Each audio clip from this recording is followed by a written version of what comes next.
Hello and welcome back to all of you. एक बार फिर आप सभी का स्वागत है आपके अपने डिजिटल प्लेटफॉर्म पर। क्या हाल चाल है आप सभी के? तो अभी तक हमने जनवरी महीने के इंटरनेशनल करंट अफेयर हमने कवर कर लिया है और इसके साथ साथ में राजस्थान का जो करंट अफेयर था उसको बहुत बेहतरीन तरीके से हमने कंपाइल किया है। और मैं ये मानता हूँ कि आने वाले समय में यहाँ से निश्चित रूप से आपको क्वेश्चन देखने को मिलेंगे। इंटरनेशनल वाला भी आपके लिए महत्वपूर्ण है और राजस्थान का तो खैर है ही।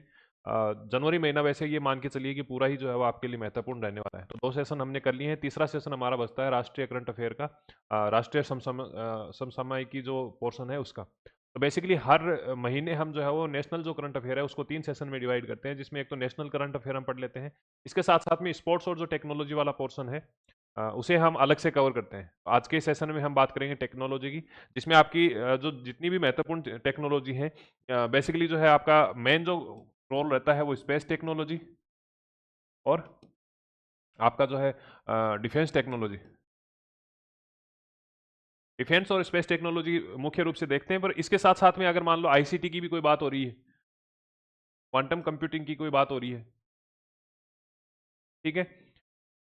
अगर हम बात करें कि भाई अगर नैनो टेक्नोलॉजी से संबंधित, मतलब कुल मिलाकर जो टेक्नोलॉजी वाला जो पोर्शन है उससे संबंधित जो समसामयिक की घटनाएं हैं, जो करंट अफेयर के जो भी इंपॉर्टेंट इवेंट्स होते हैं, वो सारे के सारे मंथली हम कंपाइल करके एक क्लास के अंदर पढ़ते हैं। तो आज के सेशन में वही कंपाइलेशन हम बेहतरीन तरीके से हम देखने वाले हैं, जिसमें हम बात करेंगे मुख्य मुख्य घटनाओं की जो जनवरी महीने के अंदर हुई है, साल की स्टार्टिंग में हुई है।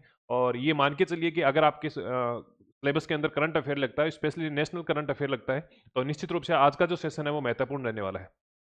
जो लोग पुराने जुड़े हुए हैं वो लोग जानते हैं कि हम यहाँ पर to the point according to syllabus बात करते हैं, जो भी आपके एग्जाम की दृष्टि से महत्वपूर्ण होता है। बिना फालतू की बकवास वगैरह इधर उधर करते नहीं है। और जो लोग नए जुड़े हैं उन्हें भी ये मान के चलिए आज कहीं ना कहीं इस क्लास के अंदर आनंद आने वाला है। तो स्टार्ट करें आज का सेशन। सबसे पहली अगर घटना की बात करें तो वो इंटरनेशनली जो है वो आप सभी जानते हैं, सुनीता विलियम्स हैं, भारतीय मूल की हैं। इनके जो पिताजी हैं इनका संबंध गुजरात से था। और नाम अगर बात करें नाम की, तो यहाँ पर क्या है, दीपक पांड्या, जो कि गुजरात से हैं। ये अमेरिका साइड में शिफ्ट हो गए थे और वहाँ पर ही इनका जो है सुनीता विलियम्स का जन्म हुआ है। और 27 साल के बेहतरीन कैरियर के साथ में इन्होंने क्या किया है, संन्यास लेने की घोषणा कर दी है। अब ये संन्यास की घटना इसलिए भी महत्वपूर्ण हो जाती है क्योंकि जब इन्होंने संन्यास का डिक्लेरेशन किया है, या फिर नासा के द्वारा जो डिक्लेरेशन हुआ है कि भैया हमारे जो शानदार वैज्ञानिक थे, साइंटिस्ट थे, जो स्पेस वॉकर थे, सुनीता जी विलियम्स, इन्होंने संन्यास लेने की घोषणा कर दी है। उस समय इनकी प्रेजेंस जो है वो भारत के अंदर थी। क्यों? क्योंकि जनवरी 2026 के अंदर ये जो है केरल साहित्य महोत्सव के अंदर आए थे और वहां पर ही जो है इस डिक्लेरेशन का सभी को सार्वजनिक रूप से पता चला है। ठीक है। तो बहुत शानदार तरीके का इनका कैरियर रहा है। अगर आपसे पूछे कि भैया कौन है जिन्होंने जनवरी के अंदर संन्यास लेने की घोषणा की है, तो आपको ध्यान रखना है नाम कि सुनीता जी विलियम्स है। ठीक है। अब इनके कैरियर की बात करें तो मैंने आपको बताया कि लगभग 27 साल की इनकी सर्विस रही है नासा के अंदर, और 27 साल के अंदर इन्होंने 3 बार अंतरिक्ष मिशनों के अंदर अंतरिक्ष के अंदर उड़ान भरी है। इनके नाम पर कुछ रिकॉर्ड भी बने हैं। जैसे सबसे पहले अगर अब रिकॉर्ड की बात करें तो आपको ध्यान रखना है, अंतरिक्ष में मैराथन दौड़ने वाली एकमात्र महिला है। अंतरिक्ष में मैराथन दौड़ने वाली एकमात्र महिला, या फिर मान लो एकमात्र व्यक्ति हैं जिन्होंने अंतरिक्ष में जो है वो मैराथन रनिंग करी है। पहली बात। दूसरी बात क्या है कि जब ये 27 साल का इनका कैरियर था, इसमें जब तीन तीन बार इनकी जो यात्रा हुई है अंतरिक्ष के अंदर, इनमें कुल मिलाकर 608 दिन इन्होंने बिताए हैं। कितने दिन बिताए हैं? 608 दिन बिताए हैं, जो कि अपने आप में ये मान के चलिए कि दूसरे नंबर पर है। प्रथम की बात करें तो पैगी विस्टन, इन्होंने 675 दिन अंतरिक्ष में बिताए। ठीक है। तो ये कुछ डाटा थे जो आपको ध्यान में रखना है कि भैया 27 वर्ष का इनका क्या रहा है, टेन्योर रहा है सर्विस का। इसके अंदर इन्होंने 3 स्पेस जो यात्राएं हैं ये कंप्लीट की हैं। इसमें आपको ध्यान रखना है कि कुल मिलाकर 608 दिन इन्होंने स्पेस में या अंतरिक्ष में बिताए। कितने दिन बिताए हैं? 608 दिन बिताए। अगर बात करेंगे इनसे ज्यादा किसका रिकॉर्ड है, तो आपको ध्यान रखना है कि पहला स्थान जो है वो पैगी विगस्टन का है, जो कि 675 दिन बिता चुके हैं अंतरिक्ष के अंदर। पहले घटनाक्रम में कुछ डाउट है क्या? सारी चीजें समझ में आ गई? चलें आगे। चलो फिर। अब दूसरी कंडीशन है, दूसरे में आपको ध्यान रखना है, जो अपने अमेजोन के जो मालिक है ना, जेफ बेजोस, है ना, उनके द्वारा एक कंपनी बनाई गई है ब्लू ओरिजन। क्या कंपनी का नाम? ब्लू ओरिजन नाम है। और इन्होंने एक जो है वो रॉकेट का लॉन्च किया था, न्यू सेफर्ड रॉकेट। कौन सी रॉकेट है? न्यू सेफर्ड रॉकेट है। और इसमें एक यात्री शामिल थी जो कि जर्मनी की है। क्या नाम है? नाम है माइकला बेथोस। माइकला बेथोस नाम है। इन्होंने एक रिकॉर्ड बनाया है कि आपको यहाँ पर फोटो दिख रही होगी, इमेज दिख रही होगी, कि इन्होंने व्हील चेयर के ऊपर, व्हील चेयर पे अंतरिक्ष में यात्रा करने वाली पहली महिला बन गई है अब तक की। ठीक है, तो ये चीज आपको ध्यान रखना है। इनका संबंध कहाँ से है, तो इनका संबंध जो है वो जर्मनी से है। और ये आपको ध्यान रखना है कि यूनिवर्सिटी के अंदर अभी जो है वो कार्यरत है म्यूनिक यूनिवर्सिटी है जर्मनी के अंदर, और वहां पर जो है ये कार्यरत है। और एक माउंटेन बाइकिंग का जो इवेंट होता है उसके अंदर जो है इनकी रीढ़ की हड्डी जो है क्षतिग्रस्त हो गई, तो इसके कारण ये पैरालाइज हो गई हैं और व्हीलचेयर का इस्तेमाल करती हैं। आपको ये ध्यान रखना है कि अंतरिक्ष में व्हीलचेयर के साथ में प्रथम यात्री कौन गए हैं, तो आपको ध्यान रखना है माइकला बेथोस गए हैं, माइकला बेथोस गए हैं। संबंध कौन से देश से है इनका, तो जर्मनी से है। ठीक है, तो आपको ध्यान रखना है अंतरिक्ष में उड़ान भरकर व्हीलचेयर का उपयोग करने वाली दुनिया की पहली दिव्यांग व्यक्ति बन गए हैं। ठीक है, नाम बताओ वापस से, माइकला बेथोस। क्या नाम है, माइकला बेथोस है। ये तो इंटरनेशनल स्तर की बात करें, इंटरनेशनल लेवल की बात करें, तो दो इवेंट आपको ध्यान रखने हैं। तीसरा और महत्वपूर्ण इवेंट है जो कि आपके एग्जाम में आ सकता है, वो है EOS-N1 प्रक्षेपण। प्लस इसके साथ साथ में कितने 15 उपग्रह और लॉन्च किए गए थे। किसके द्वारा लॉन्च किए गए, तो इसरो के द्वारा। आपको ये ध्यान रखना है जो PSLV जो हमारा रॉकेट है, उस PSLV रॉकेट के द्वारा जो है इसको प्रक्षेपित किया गया था। और C62 ये विशेष रॉकेट था जिसका इस्तेमाल किया गया था। ठीक है, अब होता क्या है कि PSLV C61 61वां जो है वो पिछली साल 2025 में हमने लॉन्च किया था, जिसमें आपको ध्यान रखना है कि प्रथम चरण के अंदर ही वो क्या हो गया था, असफल हो गया था। PSLV लगातार 2 बार असफल हुआ है, एक तो PSLV 61, एक तो 61 है और फिर 62 है। ये तो हो गया था प्रथम चरण के अंदर, और 62 जो हमने वापस से लॉन्च किया था, तो लॉन्चिंग के बाद में जब तीसरे चरण के अंदर ये पहुंचा है, तो इसकी जो मोटर होती है उसमें अनकंट्रोल मूवमेंट हमें देखने को मिला है, तो जिसे हम टेक्निकल भाषा में क्या बोलते हैं, रोल रेट डिस्टर्बेंस।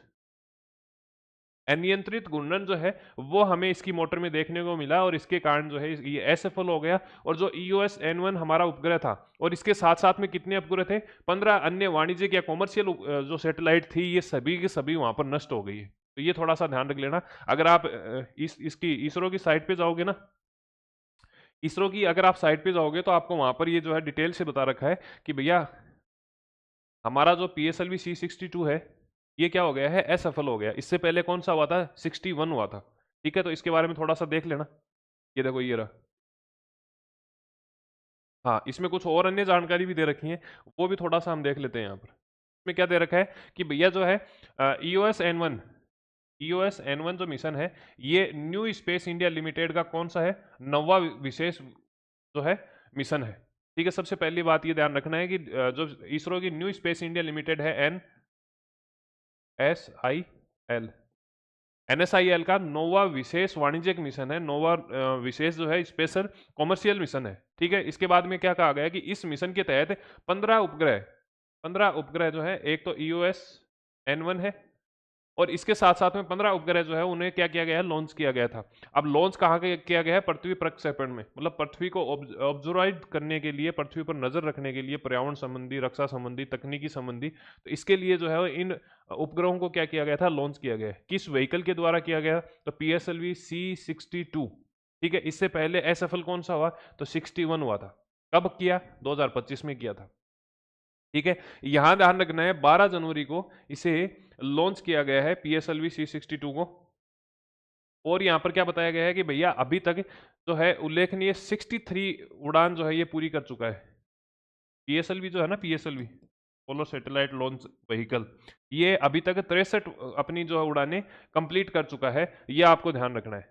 ठीक है, तो ये चीजें हैं यहाँ पर डिटेल में बताई गई हैं, और वो सारी की सारी आपके नोट्स में शामिल कर ली गई हैं, तो आपको यहाँ पर ज्यादा माथापच्ची करने की आवश्यकता नहीं है। हाँ, अगर आप एक्स्ट्रा ही कुछ पढ़ना चाहते हो तो वो एक ये जो है यहाँ पर ब्राउचर दे रखा है, तो ये पूरी की पूरी जो आपका PSLV C62 का जो इवेंट हुआ है वो पूरा का पूरा यहाँ पर डिटेल में दे रखा है। पर मेरे हिसाब से आपके एग्जाम की दृष्टि से ये चीजें महत्वपूर्ण नहीं है, अगर कोई रिसर्च वगैरह ही कर रहा है तो वो एक अलग बात हो जाती है।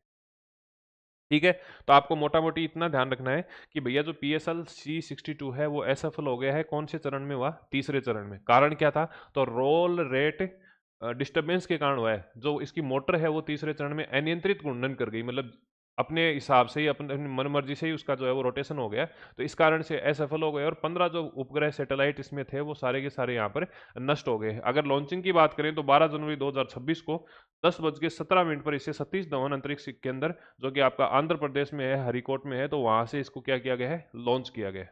ठीक है, ये ध्यान रखना है। अगर आपसे पूछे कि इसकी लॉन्चिंग क्यों हुई थी, उद्देश्य क्या है, तो आपको ये बता देना है कि भैया इसकी जो पृथ्वी है, पृथ्वी जो अर्थ है उसकी मूवमेंट वगैरह को ऑब्जर्वेशन करने के लिए, अब वो चीज़ें जो है वो सहायक आपकी जो सैटेलाइट के लिए अंदर हो सकती है, टेक कम्युनिकेशन में हो सकती है, एनवायरमेंट के लिए हो सकती हैं। तो कुल मिलाकर बात ये है कि पृथ्वी की ऑब्जर्वेशन के लिए इसको क्या किया गया है, लॉन्च किया गया है।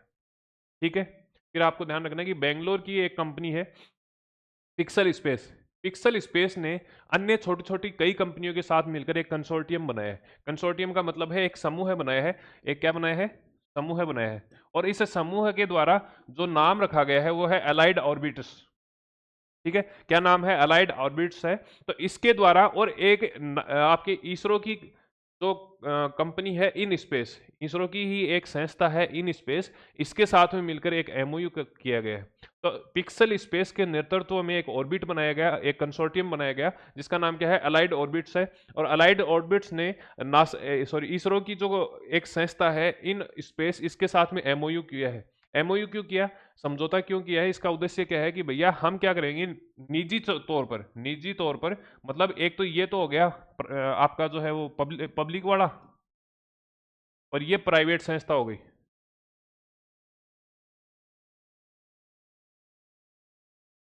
ठीक है, पब्लिक और प्राइवेट संस्था मिलकर आपस में क्या करेंगे, पीपीपी मॉडल पर, पब्लिक प्राइवेट पार्टनरशिप मॉडल के ऊपर हम क्या करेंगे, निजी तौर पर निर्मित national earth observation satellite consultation, मतलब कुल मिलाकर हम जो है वो ऐसे सैटेलाइट बनाएंगे जो निजी कंपनी के द्वारा बनाए गए हैं, पीपीपी मॉडल पे बनाए गए हैं। और इनकी संख्या कितनी रहने वाली है, तो इनकी जो संख्या है वो कितनी, 12 रहने वाली है। ठीक है, तो किन दो संस्थाओं के मध्य या किन दो इंस्टीट्यूशन के मध्य जो है वो समझौता हुआ है, एमओयू हुआ है, तो आपको ध्यान रखना है पिक्सल स्पेस के नेतृत्व वाले एलाइड ऑर्बिटस, और इसके साथ साथ में इन स्पेस के साथ में एमओयू किया गया है। किस लिए किया गया, कि निजी तौर पर national earth observation satellite consultation का हम क्या करें, यहाँ पर निर्माण कर दें। ठीक है, कितने करेंगे, तो कुल मिलाकर 12 उपग्रह यहाँ पर अभी तक प्रस्तावित हुए हैं। ठीक है, चले आगे। तो फिर आपको ध्यान रखना है कि भैया सबसे पहले तो आप देखो स्पेस पोर्ट क्या होता है। स्पेस पोर्ट क्या होता है, देखो मेरे को एक बात बताओ, मैं अगर आपको ये कहूँ कि भैया आपको जो है वो बस से जयपुर जाना है, या फिर बस से आपको दिल्ली जाना है, तो आप कहाँ पर जाओगे, जहाँ पर बस स्टॉप है वहाँ जाओगे, या फिर जहाँ पर बस का जो आपका बस अड्डा है या फिर बस डिपो है वहाँ पर जाओगे। जैसे जयपुर की मैं बात करूँ तो सबसे पहले अगर मैं कहता हूँ कि आपको जयपुर से दिल्ली जाना है, तो जयपुर से दिल्ली जाने के लिए सबसे पहले आप पोलो विक्ट्री जाओगे या फिर सिंधी कैंप जाओगे। इसी प्रकार अगर मैं आपको कहूं कि आपको बाई एयर, मतलब एरोप्लेन के अंदर बैठकर और आपको जो है वो जयपुर से दिल्ली जाना है, तो ऐसी कंडीशन में आप क्या करोगे कि भैया सांगानेर में जो हमारा हवाई अड्डा है वहां पर जाओगे। क्यों जाओगे, क्योंकि वो एक पर्टिकुलर स्पेस बनाया गया है, वो पर्टिकुलर एक स्थान बनाया गया है कि भैया अगर एरोप्लेन वगैरह उतरेंगी चढ़ेंगी तो वो कहाँ पर, हवाई अड्डे पर चढ़ेगी। ठीक इसी प्रकार से ध्यान रखना, रॉकेट से संबंधित जितनी भी लॉन्चिंग वगैरह होती है, उस लॉन्च पैड के पूरे एरिया को, प्रमाइसिस को, परिसर को हम क्या कहते हैं, स्पेस पोर्ट कहते हैं। क्या कह देंगे भैया, स्पेस पोर्ट कह देंगे। ठीक है, आ गई बात यहां तक समझ में। अब ये स्पेस पोर्ट जो है वो अभी तक हमारे पास में दो ही थे। कौन कौन से हैं, एक तो सतीश धवन जिसका हम आए दिन नाम सुनते हैं, सतीश धवन अंतरिक्ष के अंदर श्री हरिकोटा आंध्र प्रदेश के अंदर है, जो फुल्ली जो है वो संचालित है, ऑपरेशनल है, अभी जो है वो वर्तमान में काम आ रहा है। ठीक है, दूसरा कौन सा है, दूसरा हमारे पास में है कुलशेखर पट्टनम जो तमिलनाडु के अंदर है, ये अभी जो है वो अंडर कंस्ट्रक्शन है, निर्माणाधीन है। तो अभी तक हम अगर रॉकेट को लॉन्च करना चाहते हैं या फिर रॉकेट को वापस से लैंड करवाना चाहते हैं, अंतरिक्ष यात्रियों को कहीं भेजना चाहते हैं, तो इसलिए हमारे पास में, इसके लिए हमारे पास में केवल और केवल एक स्पेस बचा है जिसे हम कहते हैं सतीश धवन अंतरिक्ष के अंदर। आ गई बात समझ में, ये हमारे पास में रनिंग में है, और अभी अंडर कंस्ट्रक्शन जो है वो कुलशेखरपट्टनम तमिलनाडु के अंदर है। दो ही हमारे पास में क्या थे, स्पेस पोर्ट थे। अब वर्तमान में क्या हुआ है कि आंध्र प्रदेश के अंदर ही होप आइलैंड है, जो कि काकीनाडा खाड़ी आंध्र प्रदेश के अंदर है, गोदावरी नदी के पास में।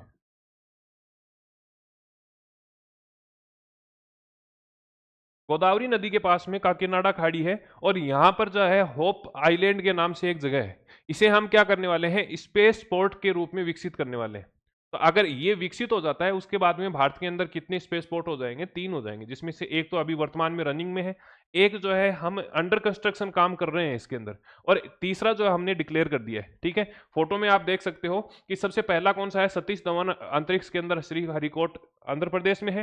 दूसरे की अगर हम बात करें तो कुलशेखर पट्टनम जो है तमिलनाडु के अंदर है। तीसरे की अगर हम बात करें तो तीसरा जो है अभी जनवरी के अंदर डिक्लेयर किया गया है कि होप आइलैंड जो है ना काकीनाडा आंध्र प्रदेश के अंदर, इसको हम क्या करेंगे, इसके जो है हम यहाँ पर विकसित करने वाले हैं। और आपको साथ ही साथ ये ध्यान रखना है कि निजी अंतरिक्ष प्रक्षेपण के लिए, मतलब जो प्राइवेट कंपनियां हैं अगर वो रॉकेट बना रही हैं, रॉकेट बनाएंगी, उसकी लॉन्चिंग होगी कहीं ना कहीं, उसकी टेस्टिंग होगी कहीं ना कहीं, तो वो लॉन्च पैड यहाँ पर उपलब्ध कराया जाएगा, जिसे हम क्या बोलते हैं, स्पेस पोर्ट बोलते हैं।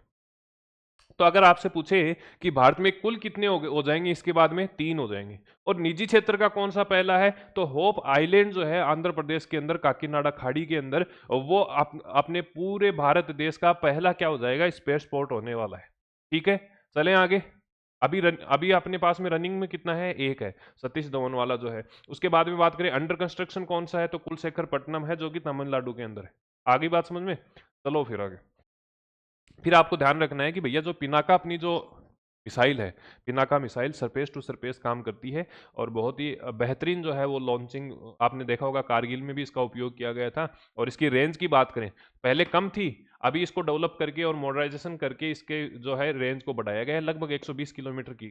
जनवरी महीने में क्यों चर्चा में रही, क्योंकि जनवरी महीने में हमने इसका पहला जो है निर्यात करने के लिए पहली जो खेप है वो हमने जो है रवाना कर दी है। ठीक है, और कौन से देश को करी है, अर्मेनिया को। अर्मेनिया को जो है हमने पहली निर्यात के लिए खेप भेजी है, गाइडेड पिनाका मिसाइल है। अपनी खेप का है जो है इसको हरी झंडी दे दी है, किसने दी है, रक्षा मंत्री जी ने, राजनाथ जी ने क्या किया है, पहली बार जो है वो निर्यात की खेप को रवाना किया है। मल्टी बैरल ये रॉकेट होती है, लगभग 44 सेकंड के अंदर, 44 सेकंड में लगभग 12 रॉकेट जो है वो लॉन्च की जाती है। 44 सेकंड में क्या होता है, 44 सेकंड में 12 रॉकेट जो है वो, ये रॉकेट क्या, मिसाइल,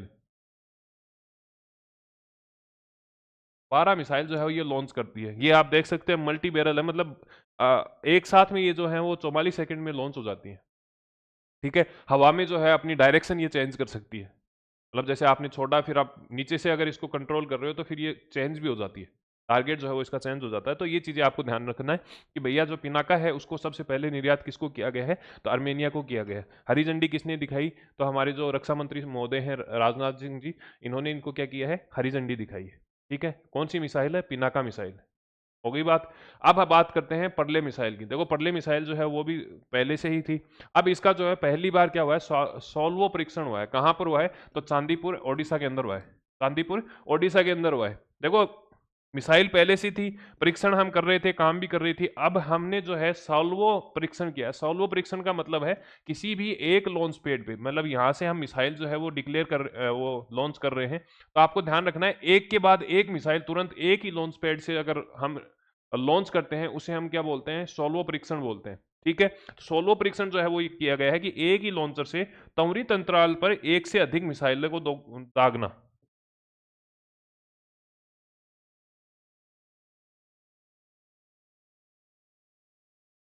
इसे हम क्या बोलते हैं, सोलो मिसाइल परीक्षण बोलते हैं, जो कि किस मिसाइल का किया गया है, प्रलय मिसाइल का किया गया है। ठीक है, तो परीक्षण कहां पर हुआ, चांदीपुर ओडिशा के अंदर हुआ। निर्माता की अगर हम बात करें तो आरसीआई, इमारत अनुसंधान केंद्र हैदराबाद के द्वारा किया गया है।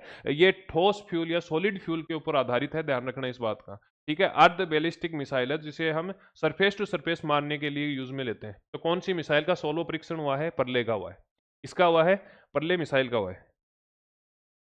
ठीक है, उसके बाद में हम बात करें, डीआरडीओ की एक संस्था है जिसे हम बोलते हैं डीआरडीएल, रक्षा अनुसंधान और विकास प्रयोगशाला। इसने 9 तारीख को फुल स्केल स्क्रैमजेट इंजन का एक जो है वो प्रक्षेपण किया है, और सफल प्रक्षेपण किया है। लगभग 12 मिनट तक इन्होंने क्या किया है, इस इंजन का जो है वो स्टार्ट करके रखा है, और इसकी पावर की जांच की है। और ध्यान रखना, इसी प्रकार का एक परीक्षण जो है हम अप्रैल 2025 में, इसी प्रकार का जो परीक्षण है वो अप्रैल 2025 में हम कर चुके हैं, उसी का दूसरा चरण है ये। इससे फायदा क्या होगा, इससे फायदा ये होगा कि जो हम अब रॉकेट वगैरह लॉन्च करेंगे, जो क्रूज मिसाइल जो हम लॉन्च करेंगे, उसकी जो गति है उसमें मतलब दिन रात का अंतर आ जाएगा। ध्वनि की जो गति है उससे 5 गुना स्पीड से ही आप जाएंगे, लगभग 6100 किलोमीटर प्रति घंटा की स्पीड से लॉन्च हो जाएगा। तो ये इंजन है, इसका सफल परीक्षण किया है। और ऐसा करने वाले विश्व के चुनिंदा देश हैं, जिनमें ध्यान रखना अब भारत भी शामिल हो गया है। तो भारत के अलावा अमेरिका, रूस और चीन, ये देश ऐसे हैं जो ये पहले से इस इंजन का मतलब उपयोग कर रहे थे। कौन सा इंजन है? तो फुल स्केल स्क्रैमजेट इंजन है। फुल स्केल स्क्रैमजेट इंजन है। किसके द्वारा किया गया है? जो लॉन्च मान लो या जो परीक्षण किया गया है, ये डीआरडीएल के द्वारा किया गया है। ये चीज आपको ध्यान रखनी है। कहाँ किया गया? तो आपको ध्यान रखना है कि भैया इसका जो है हैदराबाद के अंदर, हैदराबाद की डीआरडीएल जो संस्था है उसके द्वारा किया गया है। आगे बात समझ में, कितनी मिनट की रनिंग रही? 12 मिनट की रनिंग रही है। आपको केवल इतना ध्यान रखना है कि भैया किस टेक्निक पे है, तो यह है इक्विली कूल्ड इंजन है ये। ठीक है, तो थोड़ा सा ये ध्यान रख लेना। हालांकि ऐसे जो इंजन वाले क्वेश्चन है ना, ये कम पूछे जाते हैं। फिर आपको ध्यान रखना है कि डीआरडीओ के द्वारा 11 जनवरी को महाराष्ट्र के अहिल्यानगर, अहमदनगर जिसका नाम चेंज पहले था, उसे अहमदनगर को अब नाम चेंज करके क्या कर दिया है? अहिल्यानगर कर दिया है। यहाँ पर man portable anti tank guided missile का जो है यहाँ पर सफल परीक्षण किया गया है। यह अपने आप में तीसरी पीढ़ी की, कौन सी की? तीसरी पीढ़ी की दागो और भूल जाओ, मतलब फायर एंड फॉरगेट मिसाइल है। ठीक है, और इसका लॉन्च किया, फिर सफल परीक्षण कहाँ पर किया गया है? तो अहमदनगर, जिसका नाम चेंज करके अहिल्यानगर कर दिया गया है। यहाँ पर के जो रेंज है, के रेंज है, यहाँ पर जो है इसकी जो सफल परीक्षण किया गया है। इसमें ध्यान रखने वाली बात यह है कि अपनी जो जोधपुर की आईआईटी संस्थान है ना, इसके द्वारा थर्मल टारगेट सिस्टम इसमें लगाया गया है। थर्मल टारगेट सिस्टम इसमें लगाया गया है। तो अगर आपसे पूछे कि इस परीक्षण के अंदर इस्तेमाल किए गए थर्मल टारगेट सिस्टम का जो डेवलपमेंट है वो किसके द्वारा किया गया है? तो अपनी जो रक्षा प्रयोगशाला है, रक्षा प्रयोगशाला जोधपुर के द्वारा इसका डेवलपमेंट किया गया है। ठीक है, कौन सी पीढ़ी की है? तो थर्ड जनरेशन की है। फायर एंड फॉरगोट कंसेप्ट पे ये काम करती है। मतलब एक बार आपने जो है वो टारगेट को लॉक कर दिया कि भैया यहाँ से कोई मान लो जयपुर से अगर आपने लॉन्च किया या जैसलमेर से लॉन्च कर दिया आपने कि पाकिस्तान के अंदर ऐसे ऐसे कोई इमारत है और उसे हमें उड़ाना है, तो आप एक बार फायर कर दो, लोकेट कर दो। लॉक करने के बाद में जो है उसको भूल जाओ, अपने आप जो है वो ये यहाँ पर फायर कर देगी। ठीक है, तो ध्यान रखना है कि कौन सी है? Main portable anti guided missile, जिसे हम MPATGM बोलते हैं। MPATGM बोलते हैं। ठीक है, फिर आपको ध्यान रखना है कि भैया रक्षा मंत्री जी के द्वारा 5 जनवरी 2026 को समुद्र प्रताप नाम करके इंडियन कोस्ट गार्ड का अभी तक का सबसे बड़ा पोत को कमीशन किया है, जिसका नाम क्या है? समुद्र प्रताप नाम है। क्या नाम है भैया? समुद्र प्रताप नाम है। इसके बारे में क्वेश्चन पूछा जा सकता है, ये अपने आप में इंपॉर्टेंट है, तो आपको थोड़ा सा ढंग से देख लेना है। कब किया गया है? तो 5 जनवरी 2026 को किया गया है। कहाँ से? गोवा से। ठीक है, गोवा से किया गया है। निर्माता कौन है? गोवा शिपयार्ड लिमिटेड, GSL जिसे हम बोलते हैं। तो गोवा शिपयार्ड लिमिटेड है, इसके द्वारा बनाया गया जो पोत है उसका क्या नाम है? समुद्र प्रताप नाम है। क्यों खास है? क्योंकि ध्यान रखना ये पहले स्वदेशी और अभी तक का इंडियन कोस्ट गार्ड जो है, भारतीय तटरक्षक बल है, इसके ध्यान रखना सबसे बड़ा पोत है। इसकी खासियत क्या क्या है? इसकी खासियत की बात करें तो ध्यान रखना है, एक तो जो समुद्र में प्रदूषण फैलता है ना, जैसे तेल वगैरह लीक हो गया है ना, कोई मशीनरी से हो सकता है, तो वो तेल वगैरह को हटाने का काम करता है। ठीक है, समुद्र में जितने भी प्रकार के प्रदूषण हैं उनको कम करने को, उनको नियंत्रण करने का काम करता है। इसके साथ साथ आपको ध्यान रखना है कि विशेष नौकाएं भी इसमें सज्जित की गई हैं, अलग से नौकाएं लगाई गई हैं जो कि पूरे तरीके से प्रदूषण को हटाने के लिए काम करेंगी। और क्या खासियत है? तो यहाँ पर ध्यान रखना है हेलीकॉप्टर का हैंगर भी लगाए। हेलीकॉप्टर जो है यहाँ पर लैंड हो सकता है, जो H लिखा हुआ आता है ना, तो उस प्रकार के यहाँ पर बनाए गए हैं। मतलब इस पर डायरेक्ट जो है हेलीकॉप्टर लैंड हो सकते हैं। आधुनिक अग्निशमन क्षमताएं यहाँ पर जो है डेवलप की गई है। मतलब फायर से संबंधित जितनी भी सुविधाएं उपलब्ध होनी चाहिए वो सारी की सारी मॉडर्न टेक्निक का इस्तेमाल यहाँ पर हुआ है। और हर मौसम में क्या कर सकता है? संचालित किया जा सकता है इसको। मतलब आंधी तूफान भी आ रहा है, बारिश भी आ रही है, तो हर मौसम में ये काम कर देगा। नाम क्या है? समुद्र प्रताप है। इसको तैनाती किसके द्वारा की गई है? तो रक्षा मंत्री राजनाथ सिंह जी के द्वारा 5 जनवरी 2026 को इसकी तैनाती की गई है। डेवलप किसके द्वारा किया गया है? निर्माता कौन है? तो GSL, गोवा शिपयार्ड लिमिटेड, ये जो है यहाँ पर निर्माता है। तैनाती किसके द्वारा कहाँ पर की गई है? तो कोच्चि के अंदर, कोच्चि केरल के अंदर जो है इसकी तैनाती की गई है। और क्या खास है? तो ध्यान रखना, पहली बार ऐसी स्थिति बनी है कि जो अग्नि पंक्ति है, मतलब जो फायर ब्रिगेड वाली जो पंक्ति है, उसमें तटरक्षक पद पर महिलाओं की नियुक्ति की गई है। तटरक्षक पद पर क्या की गई है? महिलाओं की नियुक्ति की गई है। ये आपके लिए एग्जाम की दृष्टि से महत्वपूर्ण है, इसे ध्यान रखना। समुद्र प्रताप है, सबसे बड़ा है, स्वदेशी रूप से निर्मित है। कहाँ पर इसकी तैनाती हुई है? कोच्चि केरल के अंदर हुई है। निर्माण कहाँ पर मतलब किसके द्वारा किया गया है? तो जीएसएल गोवा शिपयार्ड लिमिटेड के द्वारा किया गया है। खासियत क्या है कि प्रदूषण को कम करता है। अग्निशमन के जो मॉडर्न टेक्निक है उसके इक्विपमेंट यहाँ पर उपलब्ध है। हेलीकॉप्टर का हैंगर उपलब्ध है। अलग से जो यान है या फिर अलग से नावों की व्यवस्था यहाँ पर की गई है। और ध्यान रखना, पहली बार ऐसी स्थिति बनी है कि जो अग्निशमन वाले जो पोत हैं उसमें महिलाओं की नियुक्ति यहाँ पर देखने को मिली है। ठीक है, चलें आगे। अब आपको ध्यान रखना है कि भैया टोयोटो के द्वारा एक गाड़ी लॉन्च की गई है, मिराई। टोयोटो के द्वारा एक गाड़ी लॉन्च की गई है जिसका नाम क्या रखा गया है? मिराई रखा गया है। ये आप देख सकते हैं। इसकी खासियत क्या है कि आप देखोगे यहाँ पर कि इसकी जो है ग्रीन प्लेट है, मतलब ये क्या है? ईवी है, इलेक्ट्रॉनिक व्हीकल है। इसकी खासियत क्या है? इसकी खासियत ये है कि ये हाइड्रोजन और ऑक्सीजन दोनों को लेकर और फिर जो है वो फ्यूल बनाती है। ठीक है, हाइड्रोजन और ऑक्सीजन, हाइड्रोजन प्लस ऑक्सीजन, इसको मिलाकर जो है ये फ्यूल बनाती है, पानी बनाने का काम करती है। और गाड़ी चलती भी बहुत शानदार है। और जिसका जो बायो प्रोडक्ट है या जो उत्पाद निकलता है वो पानी निकलता है। मतलब यहाँ पर कहीं भी किसी भी प्रकार से कोई पोल्यूशन नहीं होता। मतलब आप ये मान के चलिए कि भैया जैसे आप ये मानो कि भाई पेट्रोल है, पेट्रोल से प्रदूषण होता है, आवाज़ें निकलती हैं और कार्बन की मात्रा जो है वो एनवायरनमेंट में बढ़ती है। ईवी भी कहीं न कहीं अभी आपको लग रहा होगा कि भैया जो है वो एनवायरनमेंट को हार्श कम कर रही है, एनवायरनमेंट को जो है वो डैमेज कम कर रही है, पर जब ये बैटरियाँ पुरानी हो जाएँगी तब इनका क्या होगा? ठीक है? तो ये चीज़ें देखने लायक होंगी भविष्य में। तो ये जो है ये आपको ध्यान रखना है कि हाइड्रोजन ईंधन सेल की दूसरी पीढ़ी की ये गाड़ी है, इसमें दूसरी टेक्निक का इस्तेमाल किया गया है और हाइड्रोजन और ऑक्सीजन को मिलकर ये आपको ध्यान रखना है कि बिजली पैदा करेगी। ठीक है? और उस बिजली से ये जो है वो आपकी मिराई चलने वाली है। और इसका उत्पाद की बात करें तो जलवाष्प, उत्पाद की अगर हम बात करें तो जलवाष्प जो है इसका बायो प्रोडक्ट रहने वाला है, बाई प्रोडक्ट रहने वाला है। ठीक है? इसकी रेंज की बात करें तो एक बार में जब फुल फ्यूल कर लेते हो तो 650 किलोमीटर इसकी रनिंग रहती है। और इस फ्यूल को रिफ्यूल करने के लिए लगभग 5 मिनट का समय लगता है। लगभग 5 मिनट के समय में जो है ये एकदम से वापस से 650 किलोमीटर भागने के लिए तैयार हो जाएगी। तो इस प्रकार से उन्नत टेक्नोलॉजी का इस्तेमाल टोयोटो कंपनी ने किया है। गाड़ी का नाम क्या है? मिराई। ठीक है, और अब हम क्यों पढ़ रहे हैं इसको? हम इसलिए पढ़ रहे हैं कि इसका जो इनॉग्रेशन किया है वो गडकरी साहब ने किया है। ठीक है, भारत में इसको लॉन्च किया गया है। और भारत में जो लॉन्चिंग हुई है वो किसके द्वारा की गई है? परिवहन मंत्री हैं, केंद्रीय परिवहन मंत्री या ट्रांसपोर्ट मिनिस्टर हैं नितिन गडकरी जी, इनके द्वारा जो है इसकी लॉन्चिंग की गई है। ठीक है, चले आगे। आज की हमारी लास्ट घटना क्या है कि भारत को एक अग्रणी क्वांटम संचालित अर्थव्यवस्था में बदलने के लिए 10 वर्ष का रोड मैप जारी किया गया है। 10 वर्ष का रोड मैप जो है वो 2035 तक के लिए, 2035 तक के लिए जो है वो रोड मैप जारी किया गया है।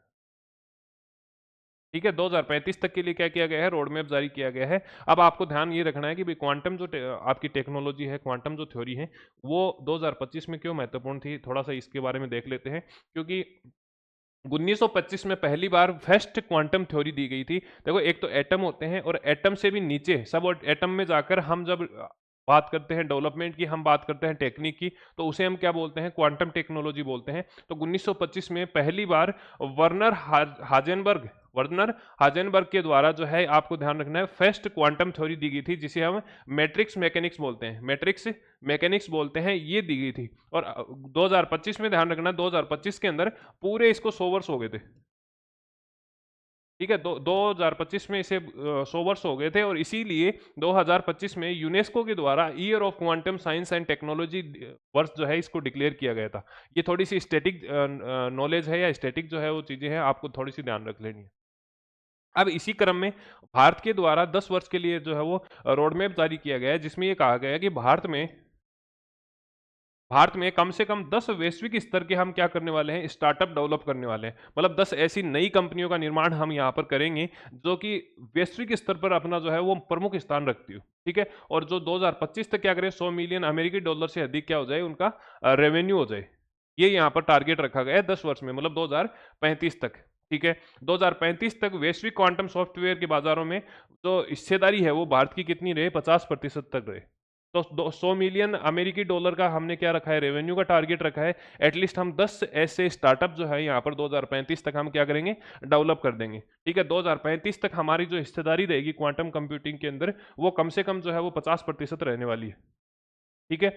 और क्या कहा गया है कि कोर और सहायक क्वांटम हार्डवेयर तथा सॉफ्टवेयर तकनीकों का क्या करेंगे हम, शुद्ध निर्यात करने वाले हैं।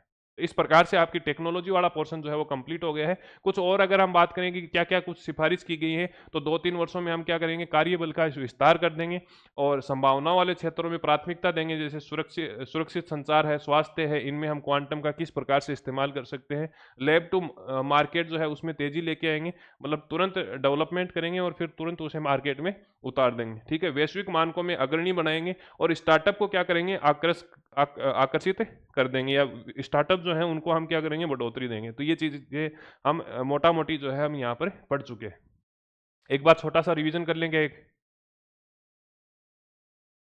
5 मिनट में जो है वो आपकी क्लास जो है वो यहाँ पर हो जाएगी। तो प्रौद्योगिकी की बात करें तो सुनीता विलियम्स 27 साल के कैरियर के बाद में 3 अंतरिक्ष उड़ानें भरी हैं, 608 दिन यहाँ पर इन्होंने अंतरिक्ष में गुजारे हैं। बात करें दूसरे नंबर पर हैं, पहले की बात करें तो पैगी विगिस्टन है जिन्होंने 675 दिन अंतरिक्ष में गुजारे हैं। ठीक है, 9 स्पेस वॉक जो है इन्होंने कंप्लीट किए हैं।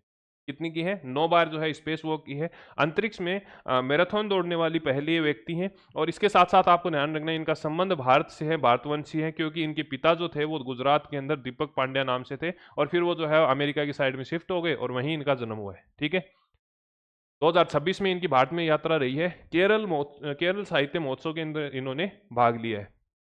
फिर बात करें जर्मनी की एक जो आपकी साइंटिस्ट हैं माइकला बेथोस, जर्मनी की माइकला बेथोस ने न्यू शेफर्ड रॉकेट के माध्यम से, जो ब्लू ओरिजिन के द्वारा डेवलप की गई है, ब्लू ओरिजिन कंपनी के द्वारा डेवलप की गई है, इन्होंने पहली बार एक रिकॉर्ड बनाया कि अंतरिक्ष में पहली बार व्हील चेयर के साथ में, पहली बार व्हील चेयर के साथ में क्या हुआ है, यहाँ पर विजिट की गई है अंतरिक्ष के अंदर। ठीक है, फिर हम देखते हैं कि PSLV C62 के साथ में हमने EOS N1 और इसके साथ साथ में 15 अन्य सैटेलाइट का प्रक्षेपण किया था। कब किया, तो 12 जनवरी को 10:17 पर सतीश धवन अंतरिक्ष जो आपका केंद्र है वहां से हमने इसको जो है वो लॉन्च किया था। परंतु ये अपने थर्ड चरण के अंदर जो अनकंट्रोल्ड जो घूर्णन हुआ था, रोटेशन हुआ था, जिसे हम बोलते हैं रोल रेट डिस्टर्बेंस, इसके कारण जो है वो तीसरे चरण में असफल हो गया। इससे पहले हमने बात करी कि भैया 2025 में भी हमने जो है PSLV C61 लॉन्च किया था, परंतु वो भी जो है वो क्या हो गया था, असफल हो गया था। साथ ही साथ मैंने आपको साइड से बताया कि NSIL जो है इसके द्वारा ये नौवीं कॉमर्शियल आपकी प्रोजेक्ट था। तो नौवीं कॉमर्शियल जो है वो नौवा कॉमर्शियल प्रोजेक्ट था। इसके साथ साथ मैंने आपको बताया कि भैया अभी तक जो है वो 67 के आसपास में हमने PSL के माध्यम से अलग अलग उड़ानें भर चुके हैं। ठीक है, चलें आगे। फिर मैंने बताया कि पिक्सल स्पेस जो है इसने अन्य कंपनियों के साथ मिलकर एक समूह बनाया जिसे हमने अलाइड ऑर्बिट्स का नाम दिया था, और इसने अपने जो इसरो की जो संस्था है इन स्पेस, इसके साथ में क्या किया है, PPP मॉडल पर निजी तौर पर जो है वो national earth observation satellite consultation निर्मित करने के लिए हमने क्या किया है, MOU किया है। ठीक है, चलें आगे। होप आइलैंड को मैंने आपको बताया कि स्पेस पोर्ट बना रहे हैं, पहला निजी और ऑल ओवर तीसरा हमारा स्पेस पोर्ट रहने वाला है। इससे पहले हमने सतीश धवन आपका आंध्र प्रदेश में रनिंग के अंदर है, और अंडर कंस्ट्रक्शन कहाँ पर है, तमिलनाडु के अंदर। क्या नाम है, कुलशेखरन पट्टनम। ठीक है, और आर्मेनिया के अंदर हमने क्या किया है, गाइडेड पिनाका मिसाइल है, इनको निर्यात करने के लिए पहली खेप जो है वो रक्षा मंत्री जी के द्वारा हरी झंडी दिखाकर लॉन्च कर दी है। इसमें मैंने बताया मल्टी बैरल आपकी जो है ये सैटेलाइट रहने वाली है। लगभग 44 सेकेंड के अंदर 12 जो आपकी मिसाइल है, मिसाइल बोल रहा हूँ मैं ना, मिसाइल जो है वो लॉन्च होती है। ठीक है, रेंज इसकी जो है अभी हाल फिलहाल में डेवलप करके और 120 किलोमीटर कर दी गई है। फिर हम बात करते हैं परले जो मिसाइल है उसका 16वां परीक्षण हुआ था, और उस परीक्षण को हमने जो है वो चांदीपुर ओडिशा के अंदर किया है। RCI हैदराबाद के द्वारा इसका निर्माण किया गया है। 16वां का मैंने आपको बताया कि बैक टू बैक एक ही लॉन्च पैड से एक से ज़्यादा जो है वो आपकी मिसाइल को लॉन्च करना क्या कहलाता है, 16वां परीक्षण कहलाता है। ठीक है, फिर DRDL द्वारा फुल स्केल स्क्रैमजेट इंजन का यहाँ पर जो है वो परीक्षण किया गया है। ऐसा करने वाला अमेरिका, रूस और चाइना के बाद में भारत जो है वो कुछ चुनिंदा देशों के अंदर शामिल हो गया है। स्पीड की बात करें तो 6100 किलोमीटर प्रति घंटा की स्पीड रहेगी, जो ऑलमोस्ट आप ये मान के चलिए कि जो साउंड की जो स्पीड है, जो ध्वनि की जो गति है, उससे ऑलमोस्ट 5 गुना यहाँ पर रहने वाली है। ठीक है, फिर आपको ध्यान रखना है main portable anti tank guided missile का यहाँ पर सफल परीक्षण किया गया है अहिल्यानगर महाराष्ट्र के अंदर, KK रेंज के अंदर। किसके द्वारा, DRDO के द्वारा। कंसेप्ट की बात करें तो ये जो है मिसाइल ये फायर एंड फॉरगॉट कंसेप्ट पे आधारित है। तीसरे जनरेशन या थर्ड जनरेशन की ये क्या है, मिसाइल है। ठीक है। अगर इसकी बात करें कि आपके लिए क्या महत्वपूर्ण है, तो इसमें आपको ध्यान रखना है कि जो रक्षा प्रयोगशाला जोधपुर है उसके द्वारा थर्मल टारगेट सिस्टम डेवलप किया गया है, जो कि इसे जो है वो और बेहतरीन बनाता है। समुद्र प्रताप की मैंने बताई थी कि जीएसएल मतलब गोवा शिपयार्ड लिमिटेड द्वारा डेवलप किया गया पोत है, जो कि अभी तक का आप ये मान के चलिए कि सबसे बड़ा पोत है आपके जो भारतीय तटरक्षक दल है उसके लिए। ठीक है, इसमें कुछ खासियत है कि ये प्रदूषण को कम करने का काम करता है। अग्निशमन या फायर ब्रिगेड की लेटेस्ट टेक्निक के इक्विपमेंट इस पे इस्तेमाल किए गए हैं। हेलीकॉप्टर को लैंड करने के लिए हेलीकॉप्टर हैंगर का यहाँ पर जो है वो स्पेस दिया गया है। इसके साथ साथ ध्यान रखना है कि अग्नि के लिए मतलब फायर ब्रिगेड के लिए किसी पोत पर महिलाओं की पहली बार यहाँ पर नियुक्ति आपको देखने को मिली है। ठीक है, टोयोटो मिराई मैंने आपको बताया कि भाई सेकंड जनरेशन की ये कार है, टोयोटो के द्वारा लॉन्च की गई है। और यहाँ पर जो लॉन्चिंग हुई है या फिर जो इसको लॉन्च किया गया है वो अपने ट्रांसपोर्ट मिनिस्टर हैं सेंट्रल गवर्नमेंट के, नितिन जी गडकरी, उनके द्वारा लॉन्च किया गया है। अगर हम बात करें इसमें ईंधन का इस्तेमाल किस प्रकार होता है, तो हाइड्रोजन और ऑक्सीजन को मिलाकर ये क्या करता है, बिजली बनाता है और उस बिजली से जो है ये गाड़ी चलने वाली है। बाई प्रोडक्ट की बात करें तो बाई प्रोडक्ट आपको ध्यान रखना है, इसमें जलवाष्प जो है वो बनने वाली है, मतलब कोई भी एनवायरमेंट को लॉस यहाँ पर नहीं रहने वाला है। रेंज की बात करें तो लगभग 650 मतलब 650 किलोमीटर की इसकी रेंज रहेगी और लगभग 5 एक मिनट इसको रिफ्यूलिंग में लगते हैं। ठीक है,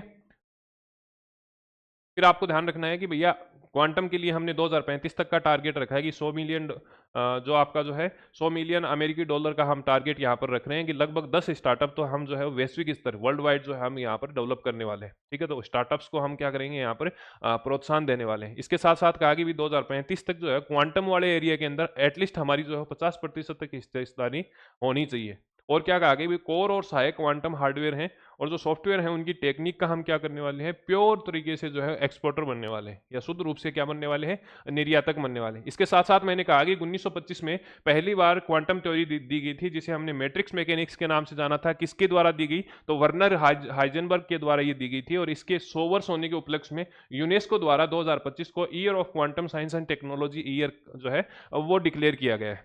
उस टारगेट की बात करें तो मैंने बताया था कि भैया अब हम क्या करेंगे, जो मेन पावर है उसको बढ़ाएंगे क्वांटम के लिए। हम संभावनाओं को तलाशेंगे सुरक्षित संचार के लिए, स्वास्थ्य के लिए, फार्मा के लिए, क्रायोजेनिक वित्तीय या फाइनेंशियल जो सर्विस है उसके लिए। इसके साथ साथ में कहा कि हम लैब टू मार्केट में तेजी लेके आएंगे, मतलब लैब में डेवलपमेंट कर रहे हैं, फिर वो अप्रूवल हो रहा है, फिर वो धीरे धीरे लॉन्चिंग होगी। इस पूरी प्रोसेस को हम फास्ट करने वाले हैं और लैब टू मार्केट जो है इस कंसेप्ट को हम जल्दी से जल्दी जो है अप्लाई करने वाले हैं। ठीक है, वैश्विक मानकों में अग्रणी रहेंगे, जो वर्ल्ड वाइड जो स्टैंडर्ड है, जो आइडियल स्टैंडर्ड है उनको हम फॉलो करेंगे और उनको फॉलो करते हुए हम क्या करेंगे, अपनी सहभागिता या जो अपने जो कोऑपरेशन है उसको हम यहाँ पर बढ़ाने वाले हैं।